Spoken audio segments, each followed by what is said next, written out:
If you've ever trusted the wrong people in your life, you know how deeply it can cut. And when that trust comes from the people you raised, the people you'd give your last breath for, the pain hits you right in the heart. What was supposed to be a simple family dinner, a moment of peace, a chance to reconnect, slowly revealed itself as the beginning of the biggest betrayal I've ever faced. A betrayal so unexpected, so calculated, that it forced me to open my eyes to a truth I never wanted to see.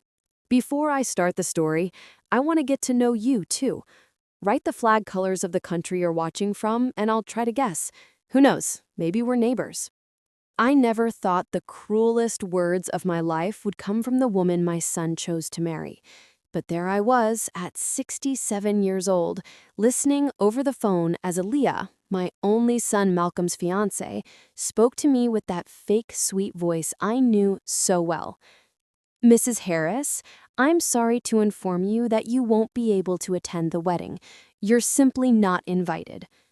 I was finishing pressing my olive green dress at that moment, the one I'd bought with such care from Rich's department store downtown, spending nearly half my Social Security check because I wanted to look elegant on my son's most important day. My hands trembled as I held the phone, trying to process what I'd just heard. For the past 3 years, I had been trying to win this girl's affection. Always patient, always hopeful that someday she'd see me as a second mother. But when I said, "Aaliyah, honey, I'm Malcolm's mama. How can I not be at his wedding?" her response hit me like ice water. "Mrs. Harris, please understand. The venue ended up smaller than we thought and we had to make cuts. You simply don't fit into our plans." I couldn't stop the tears from falling. "But honey, I've been saving for this day since Malcolm told me y'all were getting married. I've prepared everything with so much love." "Oh, Mrs. Harris, don't be dramatic," she interrupted impatiently. "Malcolm will visit you after the reception to tell you all about it. Maybe y'all can have dinner together on Sunday." When I hung up that phone, I stood there in the middle of my small living room in historic West End, staring at that green dress I'd chosen with such care. I remembered the hours I'd spent at the stores on Auburn Avenue, comparing prices, touching fabrics, imagining myself hugging my son at the altar. Now that dress looked so sad hanging there, like it knew it no longer had a purpose. I sat in my favorite armchair, the one my late husband William had given me 20 years ago. For the first time in a long while, I let myself cry without holding back. But as I cried, something strange began growing in my chest.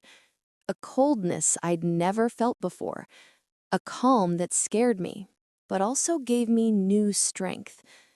I thought about all the sacrifices I'd made for Malcolm since I became a widow at 50. I remembered the nights working overtime at the textile plant to pay for his college, the weekends I stopped going out with my church sisters to stay with him when he was sick, all the times I went without buying something for myself so he wouldn't lack anything. And there I was, at 67, being excluded from the most important day in the life of the man I'd sacrificed everything for. But then I remembered something that filled me with a determination I didn't know I had. 6 months ago, when Malcolm had asked me to help financially with the wedding because things were tight, I'd agreed without thinking twice. I'd gone to the bank and withdrawn my life savings, $35,000 I'd saved for my old age, for any emergency that might come. "It's for your happiness, son," I'd told him when I gave him the envelope with the money. "Your daddy would have been so proud to see you getting married." Malcolm had cried with gratitude that day, hugged me tight and said, "Mama, you're the most generous woman in the world. I don't know what I'd do without you." Now it turned out that same son didn't want me at his wedding because his fiancée had decided I was a burden. I got up from that chair with renewed energy and went straight to the drawer where I kept all the important papers. I pulled out the contract I'd signed with Atlanta Premier Events, the company organizing the entire wedding. I read it carefully, remembering every detail of what we'd contracted. The flowers, $2,500. The band, $1,800. Food for 150 guests, $8,000. Church decoration at Ebenezer Baptist, $2,200. The three-tier cake, $1,200. The photographer, $1,800. And all the small details that added up to another $3,500. Everything paid in advance with my savings money. Everything in my name, because Malcolm had insisted it would be easier for the paperwork. I picked up the phone and dialed Mrs. Gloria Washington, owner of Atlanta Premier Events.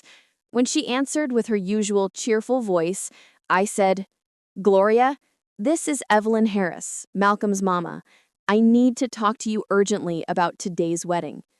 "Oh, Mrs. Harris, how are you? Everything's going perfectly for this afternoon. The boys are already setting up the decoration at the church and—" "Gloria," I interrupted with a calm that surprised even me. "I need you to cancel everything. There won't be a wedding." There was silence on the other end of the line. "What did you say, Mrs. Harris? I don't understand what you're telling me." "Gloria, I want you to cancel the flowers, the band, the food, everything, right now." "But, Mrs. Harris, the wedding is in 4 hours. I already have all my people working. The food is almost ready." "Gloria, you and I have known each other for 15 years. You know I've always kept my word with you. Everything I contracted is paid in advance, so you have no loss. I'm just asking you to cancel everything and not give explanations to anyone but me." There was another moment of silence before Gloria asked softly, "Are you all right, Mrs. Harris? Did something happen?" "I'm perfectly fine, Gloria. Better than I've been in a long time. Just do what I'm asking, please." "All right, Mrs. Harris. If that's your decision, I respect it. Do you want me to return the money?" "No, Gloria. Consider it your full payment for any trouble this might cause you. You're not to blame for anything." After hanging up with Gloria, I dialed the second number on my list. Reverend James Mitchell from Ebenezer Baptist Church, where the ceremony was supposed to take place. "Reverend Mitchell, this is Evelyn Harris. I'm sorry to inform you that my son Malcolm's wedding, scheduled for this afternoon, is canceled." The Reverend was speechless for a moment. "Evelyn, what happened? Is everything all right?" "Reverend, for 3 years you've seen me every Sunday in your church. You know me. You know I'm not a capricious woman. The wedding is canceled, period. Please inform any guests who arrive that the ceremony will not take place." "But Evelyn, your son called yesterday to confirm everything. What do I tell people who come?" "Tell them that sometimes people discover they're not as important as they believed, that sometimes the truth hurts, but also liberates." After hanging up with Reverend Mitchell, I sat at my dining room table, looking at the contact list I'd made for the wedding. Then my phone rang. It was Malcolm. "Mama, I just talked to Aaliyah and she told me y'all discussed the wedding. I wanted to explain." "You don't have to explain anything to me, son," I said with a tranquility that surprised me. "Your fiancé was very clear. I'm not invited to your wedding." "Mama, it's not like that. It's just that, well, you know how Aaliyah is. Sometimes she says things a little directly. But it's not that we don't want you there. It's just that. Malcolm fell silent for a moment before sighing. "It's that Aaliyah thinks it would be better if it was something more intimate. Just the two of us and her parents. You know, something small and elegant." Every word he said was like a stab to my heart. But I maintained that strange calm that had appeared from nowhere. "I understand perfectly, son. And let me tell you that I completely respect your decision." "Really, Mama, That's great that you understand. I knew you were the best mama in the world. I promise that after the honeymoon, we'll organize a family dinner to celebrate. Yes, don't worry about that, Malcolm. It won't be necessary. I love you so much, Mama. You're the best. When he hung up, I stared at the phone for a long time. My own son, the boy I'd carried in my arms when he was sick, whom I'd sung lullabies to until he was 10 years old because he had nightmares, who had told me, Mama, you're my hero, when he graduated from college, had just confirmed that his new family had no place for me. But what they didn't know was that I had one last card up my sleeve. I went to my bedroom and pulled out from under my bed a small suitcase that had belonged to my husband. I filled it with the essentials: a couple of dresses, underwear, my medications, and the photo from my wedding with William.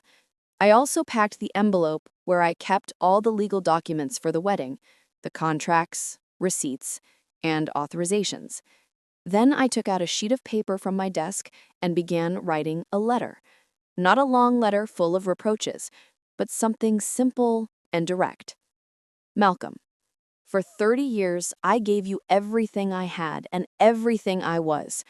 Today, I discovered that for you and your new family, I'm just a burden. I accept your decision, but I also make mine. Don't look for your mama anymore. Find your own path without the old woman who bothers you so much. With love, but from a distance, Evelyn. I put the letter in an envelope and left it on the dining room table along with the house keys because I had made a decision that would change everything forever. It was noon. The wedding was scheduled for 5 in the afternoon. I took my suitcase and purse and walked toward the door, but before leaving, I stopped in front of the hallway mirror and looked at myself one last time in that house that had been my home for 30 years. I saw a 67-year-old woman with gray hair, but with eyes shining in a way I hadn't seen in a long time. I saw a woman who for decades had put everyone before herself, who had sacrificed her dreams, her money, her time, her happiness out of love for a son who now considered her a burden. But I also saw a woman who had finally understood her own worth. I left the house without looking back and walked the 3 blocks to my friend Lorraine Parker's house, the only person in the world who knew what was about to happen. When she opened the door and saw me with my suitcase, she hugged me without asking questions. "Is it done, sister?" she asked softly. "It's done, Lorraine. I canceled everything." We sat in her small living room and she served me chamomile tea. "Do you think you did the right thing?" I looked out of her window toward the street where I'd grown up, where I'd raised Malcolm, where I'd built my entire life. Lorraine, for the first time in 30 years, I did something just for myself. For the first time, I stood up for myself. And what are you going to do now? Now I'm going to wait for them to discover what it feels like to lose someone who loved them unconditionally. At 3 o'clock in the afternoon, my phone started ringing desperately. First Malcolm, then Aaliyah, then her parents, who didn't understand why there were no flowers at the church, why the band wasn't coming, why the reception hall was empty. But I didn't answer any calls. Instead, I sat in my friend's house, drinking tea and feeling for the first time in decades a deep and true peace. Because I had finally understood something that had taken me 67 years to learn. No one can trample your dignity unless you allow it. And I had decided never to allow it again. At 5 o'clock in the afternoon, when the ceremony was supposed to begin, Lorraine's phone rang. It was Gloria from Atlanta Premier Events. "Sister, people are calling me asking what happened. What should I tell them?" Lorraine looked at me, and I took the phone. "Gloria, tell them that sometimes people discover that love cannot be begged, that respect cannot be pleaded for, and that a mother is not an object that can be used when convenient and discarded when she's in the way. That night, when they finally came looking for me at Lorraine's house, they found something they didn't expect. A woman who had decided that her story wouldn't end with her being the victim, but with her being the hero of her own life. And what they still didn't know was that this was just the beginning. That night, I couldn't sleep even 1 minute. I sat on my friend Lorraine's small sofa, looking out the window toward the street where I could see the lights of my old neighborhood. Every time I closed my eyes, images from the last 3 years appeared in my mind like a movie I couldn't stop. I remembered every moment, every word, every gesture that should have warned me this would happen. The first time Malcolm introduced me to Aaliyah was in my own house on a Sunday after church. He arrived nervous, smiling in that way he had when he was very excited about something. "Mama, I want you to meet someone very special," he had said, and I felt my heart fill with joy because after so many years of just the two of us, he had finally found love. Aaliyah entered my house wearing high heels that echoed on my hardwood floors, dressed in a beige pantsuit that looked more expensive than all my dresses combined. She was a beautiful woman, I couldn't deny that, with perfectly styled hair and nails painted a pale pink that matched her leather purse. But what I remember most about that first meeting was the way her eyes swept through my living room, my dining room, my kitchen, as if she were evaluating everything she saw. "What a quaint house," she had said, with a smile that didn't reach her eyes. "You can tell you've lived here many years, Mrs. Harris." I had prepared my famous Sunday dinner, fried chicken, collard greens, cornbread, and peach cobbler, and had put out my best tablecloth, the one my mother had quilted before she died. Aaliyah sat delicately in the chair, as if she were afraid of getting dirty, and when I served her the collard greens, she smiled politely but barely touched 2 spoonfuls. "It's very flavorful, Mrs. Harris, but I have a very strict diet. My nutritionist has forbidden me from eating foods with too much seasoning," she had said, leaving her plate practically full. I remember Malcolm rushing to explain. "Aaliyah is a lawyer, Mama. She works at a very important firm in Midtown. Her parents own property in Buckhead." During that first dinner, Aaliyah talked a lot about her family, about the refined values they had instilled in her, about how important it was to maintain certain standards in life. I listened in silence, trying to understand why each of her words made me feel so small in my own house. "My daddy always says that education and class show in everything one does," she had commented while looking at my everyday dishes, the same ones I'd bought when Malcolm was little, and we didn't have money for anything fancier. For example, in my house, we never eat on plates that aren't fine china. It's a family tradition. That night, after they left, I stood washing dishes and thinking about those words. I stared at my everyday plates that for 30 years had served thousands of meals made with love, and for the first time in my life, I felt ashamed of them. During the following months, Aaliyah's visits to my house became less and less frequent. At first, she came with Malcolm on Sundays, but little by little, she started having family commitments or work dinners that coincided exactly with our family days. Malcolm always had an excuse for her. She's very busy with an important case. Her family is very close and they need her. She's organizing a charity dinner for her sorority. I tried to understand, to be patient. After all, I thought, it was natural for a young, successful woman to have many responsibilities.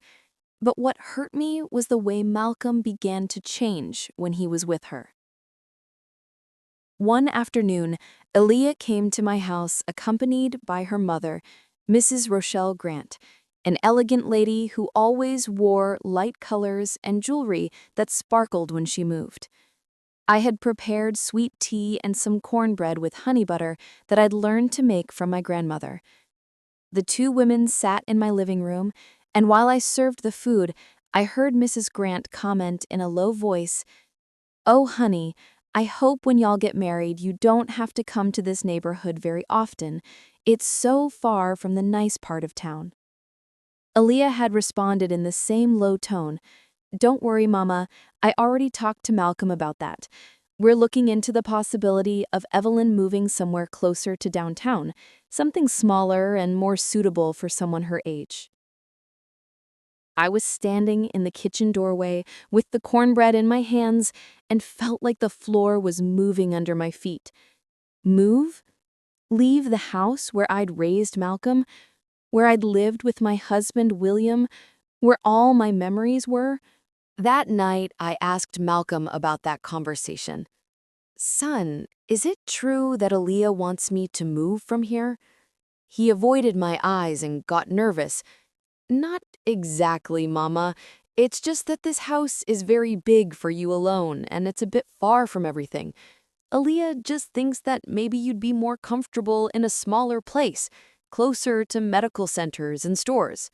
"But this is my home, Malcolm. My whole life is here." "I know, Mama, and nobody's pressuring you. Just think about it. When Aaliyah and I get married, maybe it would be good for you to have a change." That was the first time I understood that my needs had become secondary. Aaliyah wanted to redesign Malcolm's life, and I was a piece that didn't fit in her puzzle. The following months were a series of small humiliations disguised as kindness. Aaliyah would arrive at my house with gifts: face creams that helped with wrinkles, vitamins for senior women, books about staying active after 65. Each gift came with a sweet smile and a seemingly innocent comment. "Mrs. Harris, I saw this cream at the pharmacy and thought of you. It says it helps a lot with age spots," she had said one day, handing me an expensive box while looking at my face as if it were a project that needed renovation. Another day, she brought some pills. "My doctor recommended these vitamins for my mama. They're special for older women who need a little energy boost." The way she said "older women" made me feel like I already had one foot in the grave.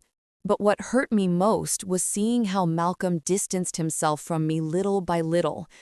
Before meeting Aaliyah, he came to visit me 3 or 4 times a week. He'd arrive after work, we'd have dinner together, he'd tell me about his construction projects, we'd plan weekends. After Aaliyah, the visits were reduced to once a week, then every 2 weeks, until he almost only came when he needed something. The first big fight we had was over my 66th birthday. I had planned a small family meal, just Malcolm, Aaliyah, and me. I had cooked all morning: pot roast, mac and cheese, green beans, and pound cake. I put out my best tablecloth, brought out the china I saved for special occasions, and even bought flowers for the centerpiece. Malcolm arrived with Aaliyah, but you could tell she didn't want to be there. She sat on the edge of her chair, constantly checking her phone, and when I asked about her work, she answered with monosyllables. After half an hour, she stood up and told Malcolm, "Honey, don't forget we have dinner with my parents at 8. You promised we'd arrive early." Malcolm turned pale. "Oh yes, I had forgotten. Mama, I'm so sorry, but we have to go. You know how Mr. Grant is. He doesn't like us to be late. Let's take a piece of cake to eat later." They left, leaving me alone with all the food, with the table set for 3 people, and with the birthday cake uncut. That night I cried like I hadn't cried since my husband died. Things got worse when Aaliyah and Malcolm officially got engaged. The proposal was at her parents' house, an elegant ceremony to which I was invited, but where I felt completely out of place. The Grant family house was a mansion in Buckhead, with perfectly manicured gardens and domestic staff serving appetizers on silver trays. I arrived in my nicest dress, but seeing the other ladies dressed in designer clothes and sparkling jewelry, I felt like an intruder. Aaliyah introduced me as Malcolm's mother, while she introduced her own mother as "my beloved mama, Mrs. Rochelle Grant, who comes from a family of established Atlanta professionals. Throughout the entire party, Aaliyah and her mother planned the wedding out loud, talking about imported flowers, designer European dresses, honeymoons in Europe. I listened in silence, wondering what my role would be in all of this. Of course, we'll have to be selective with the guest list, Mrs. Grant had said. An elegant wedding requires discretion. We can't invite just anyone. Aaliyah had nodded. You're right, Mama. Malcolm and I want something intimate and sophisticated, only people who really matter. That night, when we were alone, I asked Malcolm about the wedding plans. Son, can I help with anything? I have some savings put away in case you'll need it. His eyes lit up. Really, Mama? Because the truth is it's getting more expensive than we thought. Aaliyah wants everything to be perfect. That's how I ended up paying for most of a wedding where I wasn't welcome. $35,000 of my life savings, the money I had saved for my old age, for any medical emergency I might have. Everything went to flowers, food, music, and decoration for the wedding of the woman who saw me as a burden. During the preparations, Aaliyah assigned me minor tasks. Mrs. Harris, could you take care of getting the favor backs? Nothing too expensive, something simple. Oh, you could help us with transporting the chairs. Malcolm told me you know people who do that. I was always the last to know about important decisions. I found out about the menu when it was already confirmed, about the decorations when they were already bought, about the music when it was already hired. It was like I was an employee, not the mother of the groom. The last straw was when I went to Aaliyah's dress fitting. She had invited me to see how beautiful your daughter-in-law looks, but when I arrived at the elegant boutique in Buckhead, I realized I was the only older person there. All the others were Aaliyah's young friends, women from her same social class who talked about things I didn't understand. When Aaliyah came out of the fitting room in her dress, everyone applauded and screamed with excitement. She was beautiful. I couldn't deny it. The dress was white silk with imported lace and a long train that shimmered under the boutique lights. She looked like a princess. You're gorgeous, honey, I said sincerely. Malcolm's going to cry with emotion when he sees you. But then one of her friends commented, Oh, Aaliyah, I hope your mother-in-law doesn't wear something too flashy on your wedding day. You know how ladies of that generation are. They always want to be the protagonists. Aaliyah laughed. Don't worry, Sophia. I already talked to her about that, didn't I, Mrs. Harris? You're going to wear something discreet and elegant, nothing too bright or colorful. All the girls laughed, and I felt my face burn with shame. That's when I completely understood what my place was in Malcolm's new life. I was a tolerated guest, not a cherished family member. Now, sitting in Lorraine's house, remembering all this, I finally understood that the signs had been there for 3 years. I simply hadn't wanted to see them because I was afraid of losing my son. What are you thinking about, sister? Lorraine asked me, approaching with a cup of chamomile tea. I'm thinking that I was very foolish for a long time, Lorraine. Very blind. You weren't foolish, Evelyn. You were a mother who loved her son. That's not being foolish. But I should have set boundaries from the beginning. I should have spoken clearly. Lorraine sat beside me. And what would you have gained? Losing Malcolm faster. Sometimes things have to hit rock bottom so you can touch ground and push yourself back up. Outside, it began to rain, and the sound of drops on the tin roof reminded me of all the nights I'd spent alone in my house, waiting for Malcolm to call, waiting for Aaliyah to accept me, waiting to be important to someone again. Lorraine, do you think I did the right thing canceling everything? My friend looked at me with those wise eyes of hers, full of wrinkles but also full of life. Evelyn, How old are you? 67. And how many more years are you going to wait to start living for yourself? I didn't know what to answer, but something inside my chest relaxed for the first time in a long while. Lorraine's phone rang at 11 at night. It was Reverend Mitchell from the church. Lorraine, is Evelyn there? Her son Malcolm came to the church with his fiancée and her parents. They're very upset, wanting to know what happened. The young man is crying. Lorraine looked at me, asking if I wanted to talk. I shook my head. Reverend, tell them that Evelyn is fine, but she won't talk to anyone tonight. Tomorrow, when they calm down, they can have a conversation. After hanging up, we sat in silence, listening to the rain. I knew that outside, somewhere in the city, Malcolm and Aaliyah were trying to understand what had happened to their perfect wedding. I knew they were probably angry, confused, maybe even hating me.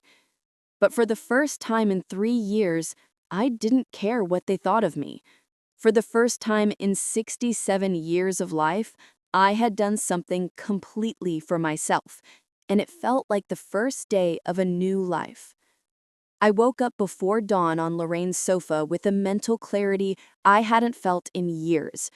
Outside, it was still raining softly, and the sound of the drops calmed me in a strange way.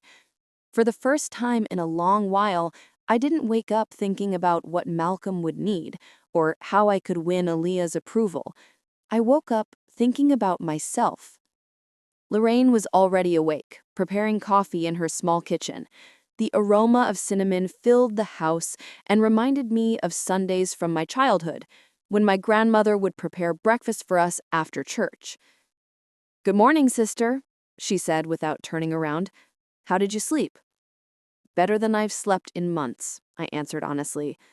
"Lorraine, I need to ask you a very big favor." She turned toward me with curiosity. "Tell me what you need." "I want to stay here a few days while I decide what I'm going to do with my life. I'll pay rent, of course." "Evelyn Harris, don't you dare talk about money. This is your home for as long as you need it. But tell me something. Do you have a plan?" I sat at her wooden table, the same one we'd had teas so many afternoons, talking about our children when they were little. "Yes, Lorraine, I have a plan, but I need you to help me execute it without asking questions." Her eyes sparkled with a mixture of concern and curiosity. "Is it legal?" I laughed for the first time in weeks. Completely legal. Just final. At 8 in the morning, while Lorraine went to the grocery store to give the impression it was a normal day, I stayed at her house waiting for the calls I knew would come. I wasn't wrong. The phone started ringing at 8:30 sharp. First it was Malcolm. I let it ring. Then Aaliyah. I let it ring too. After that, Mrs. Grant called, Aaliyah's mother, probably furious because her daughter's perfect wedding had been ruined by the problematic mother-in-law. I didn't answer any calls. At 10 in the morning, when I calculated they'd be completely desperate, I dialed the first number on my list. It was attorney Marcus Lewis, the lawyer who had handled my husband William's papers when he died, and who since then had taken care of all my legal matters. "Attorney Lewis, this is Evelyn Harris. I need to see you urgently to make some changes in my documents." "Mrs. Harris, how are you? Is everything all right? Yesterday, your son Malcolm called asking about your papers, but I couldn't give him any information without your authorization." "Malcolm called him? What did he want to know?" "He was asking about your will, about the house deed, about your bank accounts. He sounded very worried. Did something happen?" "Attorney Lewis, can you see me today? It's urgent." "Of course, Mrs. Harris. Where shall we meet?" I gave him Lorraine's address, and we agreed to meet at 2 in the afternoon. After that, I dialed my second number, the bank where I had my savings account. "Good morning, this is Evelyn Harris. I need to make an appointment with the manager to make some important changes to my account." "Of course, Mrs. Harris. Would 4 this afternoon work for you?" "Perfect." My third call was to Henderson Realty. The same company that had helped me buy my house 30 years ago. Good morning, this is Evelyn Harris. I want to put my house up for sale. There was a pause on the other end. Mrs. Harris, this is David Henderson, Robert's son. Are you sure you want to sell? That house has so many memories for you. Precisely because of that, I want to sell it, David. It's time to make new memories in another place. I understand. When can we come do the evaluation? Tomorrow morning, if possible. After making these calls, I felt strangely liberated. It was like each decision I made lifted a weight off my shoulders. For so many years, I had lived thinking about Malcolm's future, about preserving the house so he could inherit it, about saving money to leave him when I died. But now I asked myself why I was living as if I were already dead. If you're still here, leave a meaningful quote below. Let's see how many hearts felt this story. At noon, Lorraine returned from the grocery store looking worried. Sister, I ran into Mrs. Johnson at the store. She told me the whole neighborhood is talking about what happened yesterday, that Malcolm and Aaliyah were all over the area last night looking for you.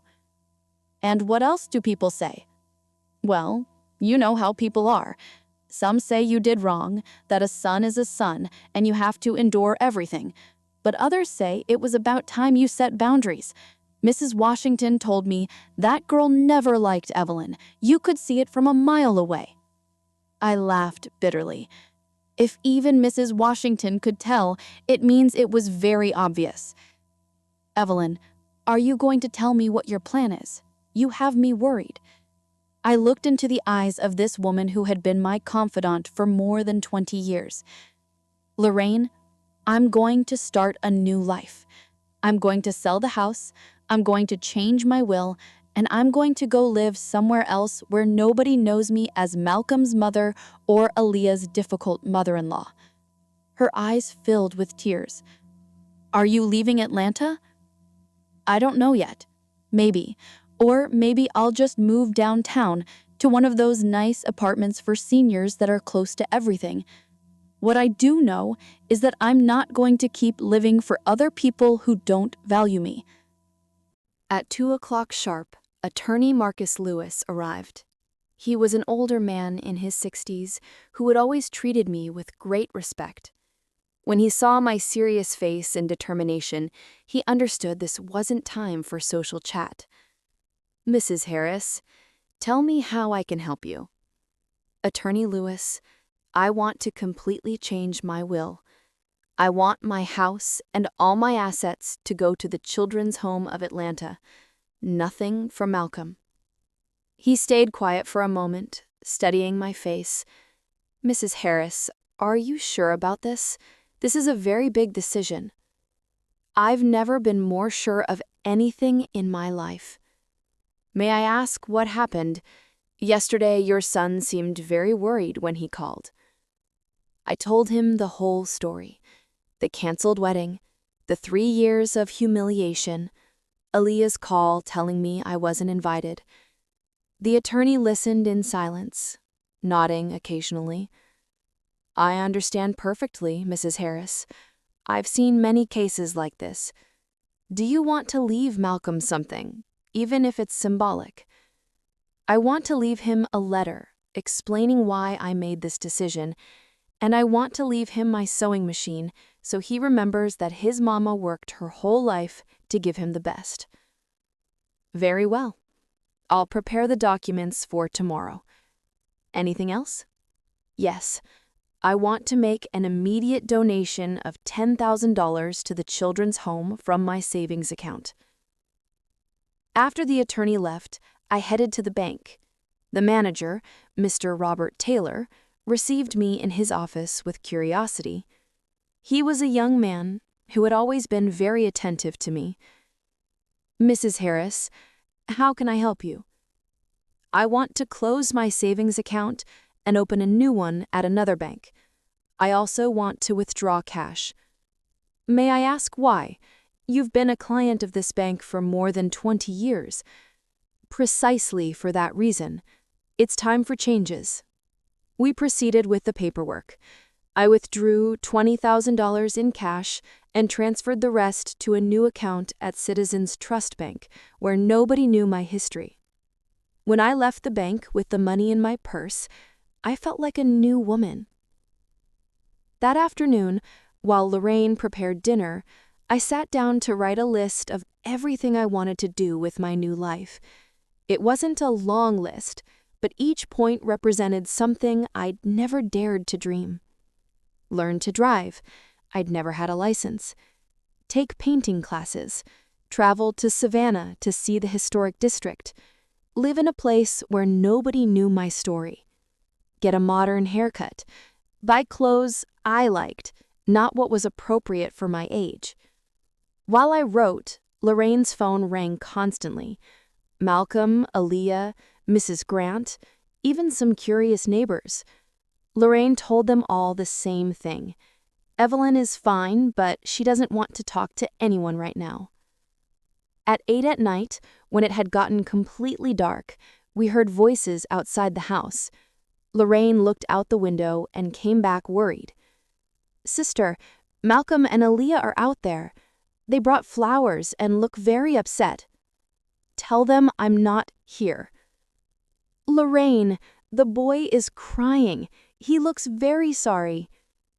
"Lorraine, if you open that door, I'll walk to my cousin Rose's house and you'll never see me again."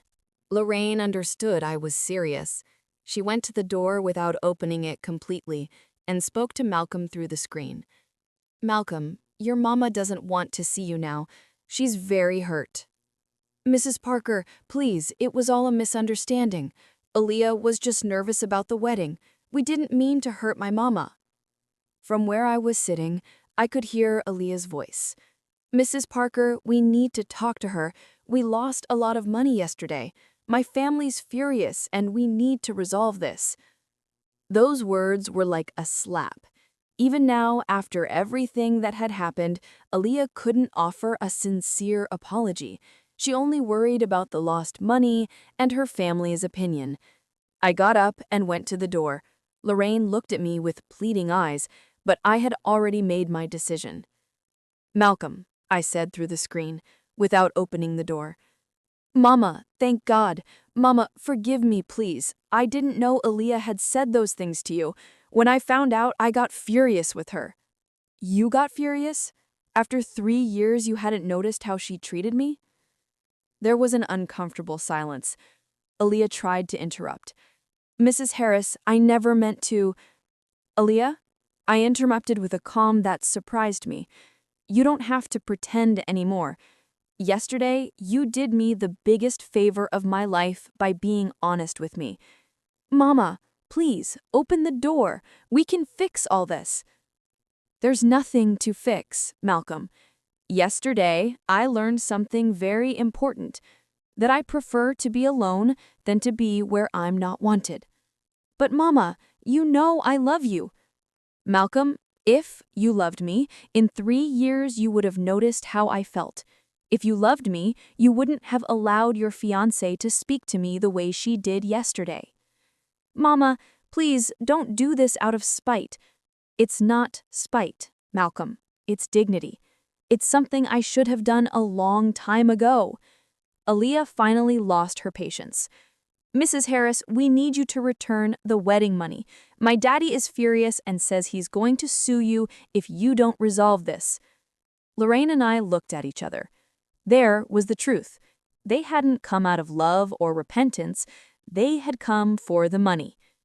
"Aaliyah," I said very calmly, "the money I put toward the wedding was mine. It was a gift I gave Malcolm because I believed he loved and respected me. Yesterday, I discovered I was wrong." "Then what are we going to do?" Aaliyah shouted. "We lost everything because of your tantrum." "You're going to do the same thing I've done for 67 years. You're going to solve your problems alone." Malcolm started to cry. "Mama, you can't do this. I'm your son." "Precisely because you're my son, you should have taken care of me and protected me. Instead, you allowed your fiancé to humiliate me for 3 years." Mama, please, I swear we're going to change. Aaliyah's going to apologize to you, right, Aaliyah? Aaliyah didn't respond immediately, and that silence said everything. Go away, I said finally. There's nothing more to talk about. Mama! Malcolm, tomorrow they're coming to change the locks on my house. You no longer have keys to my life. I heard them walk away in silence, and for the first time in my adult life, I didn't feel guilt for putting my needs before my son's. Lorraine came back inside with teary eyes. Are you sure about all this, sister? I've never been more sure of anything, Lorraine. For the first time in 67 years, I feel free. That night, I slept deeply, dreaming of a new life where nobody would know me as the suffering mother or the problematic mother-in-law. Tomorrow, I would start building Evelyn Harris, the woman who had been hidden for decades behind the role of sacrificing mother, and it felt like the first day of the rest of my life. A week after the canceled wedding, I had already signed all the papers for the sale of my house. David Henderson had found buyers in just 3 days, a young couple with 2 small children who got excited seeing the big backyard and the spacious kitchen where I had prepared thousands of meals for Malcolm. When I signed the deed at the notary office, I felt like I was closing a very long and heavy book of my life. Mrs. Harris, David said to me while we put away the documents, I hope you don't regret this decision. That house was worth much more than memories. Precisely for that reason I sold it, David, because it was worth much more than bitter memories. With the money from the sale, plus my remaining savings, I had enough to live comfortably for the rest of my life without depending on anyone. It was a strange but liberating feeling. For the first time in 67 years, my future depended only on my own decisions. Lorraine had helped me find a small but nice apartment in a senior living community in Midtown Atlanta. It had 1 bedroom, a small living room, an integrated kitchen, and most importantly, a balcony where I could put plants and watch the sunrise every day. It wasn't big, but it was mine, completely mine. During that week, Malcolm had called every day to Lorraine's phone. Each time she asked me if I wanted to talk to him, and each time I told her no. Not out of resentment, but because I needed time to get used to the new Evelyn who was being born inside me. Saturday morning, while I was packing my few belongings at Lorraine's house, an unexpected visit arrived. It was Mrs. Johnson, my neighbor of 30 years, accompanied by Mrs. Washington and Mrs. Davis. The 3 came with serious faces, as if they were coming to a wake. Evelyn, said Mrs. Johnson, after Lorraine served them coffee, we come to talk to you as lifelong friends. Say what you have to say. Look, we understand that you're upset with Malcolm and that girl, but you can't throw your life away over anger. Throw my life away? Oh, Evelyn, intervened Mrs. Davis, you sold your house, changed your will, you're going to live alone. What are you going to do when you get sick? When you need help? I looked at the 3 of them with a smile that disconcerted them. Friends, for 30 years you saw me sacrifice myself for Malcolm. You saw me cry when he didn't visit. You saw me suffer when that girl despised me. And now that I finally do something for myself, you come to tell me I'm wrong? It's just that a son is a son, Evelyn. Children make mistakes, but they're still our children. You're right, Johnson. Malcolm is still my son, but I'm still a woman too. A person who deserves respect and love, and if he can't give me that, then I'm going to give it to myself. The 3 stayed quiet. Finally, Mrs. Washington sighed and said, Well, Evelyn, we hope you know what you're doing. For the first time in my life, I do know what I'm doing. After they left, Lorraine sat with me on her back porch. Aren't you afraid, sister, starting over at 67? It terrifies me, Lorraine, but you know what scared me more? Dying without ever having lived for myself. Monday morning, I moved to my new apartment. Lorraine accompanied me, and between the two of us, we arranged my few things: my clothes, some books, the photo from my wedding with William, my sewing machine, and the plants that I had saved from my previous house. The apartment looked almost empty, but to me it seemed full of possibilities. "What are you going to do now?" Lorraine asked me while we drank coffee in my new kitchen. I took out the list I had written days ago. I'm going to fulfill all these dreams I never allowed myself to have. That same afternoon, I went to Drive Right driving school, where a young instructor named Michelle received me with a huge smile. "How good that you decided, Mrs. Harris. It's never too late to learn." "I'm 67 years old," I told her. "Don't you think it's ridiculous?" "Do you think it's ridiculous to live your life the way you want? Because to me it seems brave." The driving lessons became my favorite activity. Michelle was patient and fun and made me feel like being 67 was an advantage, not a disadvantage. "You drive more carefully than young people," she would tell me. "They're in a hurry, but you know how to enjoy the journey." After 2 weeks of classes, on a Wednesday afternoon, I was practicing parallel parking when I saw a familiar car parked in front of the school. It was Malcolm waiting for me. When I got out of the practice car, he approached with a surprised face. "Mama, what are you doing here?" "Learning to drive." "How did you find me?" "I've been asking about you all over Atlanta. Mrs. Parker told me you had moved, but she wouldn't give me your address." I looked at him with curiosity. He looked tired, thinner, and there was something different in his eyes. "What do you want, Malcolm?" "I want to talk to you. I have many things to tell you." "Talk." He stood there on the sidewalk while people passed around us. "Mama, Aaliyah and I broke up." I felt neither surprise nor satisfaction, just a kind of sadness for all the wasted time. "Why?" Malcolm sighed deeply. "Because after what happened on the wedding day, I started seeing things I didn't want to see before, like the way she treated you, how she gradually pulled me away from you, how she made me feel ashamed of my own family." "And what happened exactly?" "Last week, we went to dinner with her parents. Her mother, Mrs. Grant, started talking about you in front of everyone. She said you were a problematic woman and that it was better that you were no longer part of our lives, that now Malcolm could climb socially without the burden of a lower-class mother-in-law." I felt a stab in my chest, but not of pain anymore, just confirmation. Everything I had sensed for 3 years was true. "And what did Aaliyah say?" "Nothing. She stayed quiet. And that hurt me more than if she had agreed with her mother. I realized she had never defended me and had never defended you."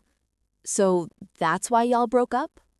"We broke up because that night I got home and started thinking about everything I had lost to please her. Mama, in 3 years, I stopped visiting you like before.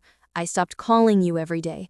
I stopped bringing you flowers on your birthday because Aaliyah said I was too attached to my mama." The words reached me, but they no longer hurt like before. It was like listening to someone else's story. "Malcolm, I appreciate you telling me this, but it's too late." "Too late for what?" "For things to go back to the way they were before. I'm not the same woman I was 2 weeks ago." He looked at me confused. "Mama, I know you're angry, but we can fix this. I can buy another house. We can go back to living together like before." "Malcolm," I interrupted softly, "I'm not angry. I'm grateful." "Grateful?" "Because Aaliyah forced me to see something I didn't want to see. That I had stopped living my own life, that I had become so small that I fit in whatever spaces others gave me. Mama, I never wanted you to feel that way." "I know, son, but without meaning to, that's what happened. And now I'm building a new life where I'm the protagonist, not the mother who lives waiting for crumbs of attention. Malcolm started to cry. Mama, are you going to forgive me? I looked at him with tenderness. This 31-year-old man who had grown so much physically, but who was still the scared child who needed my approval for everything. I already forgave you, Malcolm, but forgiving doesn't mean going backward. It means moving forward without resentment. So I'm no longer your son? You'll always be my son, but you're no longer going to be my whole life. What does that mean? It means I'm always going to love you, but I'm no longer going to wait for you to fill all my empty spaces. I'm going to build my own happiness. He stayed quiet for a long time. Finally, he asked, "Can I visit you sometimes?" "Whenever you want, Malcolm, but on my terms, without apologies for being who I am, without shame about my background, without allowing anyone else to disrespect me." "And if I meet someone else?" "If you get married again, I hope you meet someone who loves you completely, including your family. And I hope this time you know how to choose a woman who adds to your life, not subtracts from it." That day, after talking to Malcolm, I walked home to my apartment. It was a 15-minute walk that gave me time to reflect. I didn't feel resentment, but I also didn't feel the desperate urgency I used to have to win back his love. I had found something much more valuable: my own love. During the following weeks, Malcolm began visiting me regularly. At first, he came full of guilt, trying to compensate for the lost years with excessive gifts and attention. But little by little, as he realized I was no longer the needy woman from before, our visits became more natural. One Sunday afternoon, I was watering the plants on my balcony when he arrived unannounced. He brought a bag of pastries and 2 coffees. "Mama, can I keep you company?" "Of course, son." We sat in the 2 chairs I had put on the balcony, watching the sunset over the city. "Mama, are you happy?" The question surprised me with its simplicity. "Yes, Malcolm, for the first time in many years, I'm happy." "Don't you feel lonely?" Being alone and feeling lonely are very different things. Before, I lived accompanied but felt lonely. Now I live alone, but I keep myself company. "I don't understand." Before, all my identity depended on y'all. If you were well, I was well. If you needed me, I had purpose. Now my well-being depends on myself. Malcolm was thoughtful. "What are you going to do with your life?" I told him about my driving lessons, about the painting classes I was planning to take, about the trip to Savannah I was planning. "I'm going to do everything I always wanted to do but never dared." "And if you need something, if you get sick?" "Malcolm, I'm 67, not 97. I have money, I have health, I have time, and I have something I didn't have before: the desire to live." That afternoon, when Malcolm left, I stayed on the balcony until it got completely dark. I thought about the woman I had been until a month ago: fearful, dependent, always living in function of others. And I thought about the woman I was becoming: independent, brave, owner of her own story. The next day, I had an appointment to cut my hair. I had decided to get a modern cut, shorter, that would make me look like the new woman I was inside. When the stylist finished and showed me the mirror, I didn't recognize the woman looking back at me from the reflection. It was Evelyn Harris, 67 years old, recently divorced from a life that didn't belong to her, and she looked beautiful.